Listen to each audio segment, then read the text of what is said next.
Hola, em dic Nada.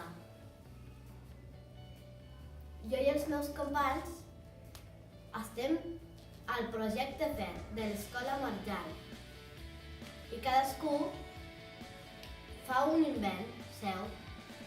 Jo he decidit fer una esponja amb dintre sabó, trossets de sabó, que serveix per als vells que s'arrenten sense problema o per a qualsevol persona. Les parts del producte són l'esponja, els botons, el tros de roba, un fil i una agulla.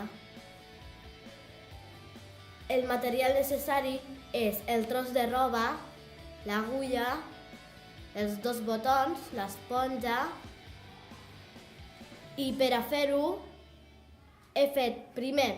he agafat l'esponja, li he fet un forat per aquí dintre, he cosit els 2 botons, el tros de roba l'he cosit, després he fet els forats perquè els botons s'entren i funciona superbé.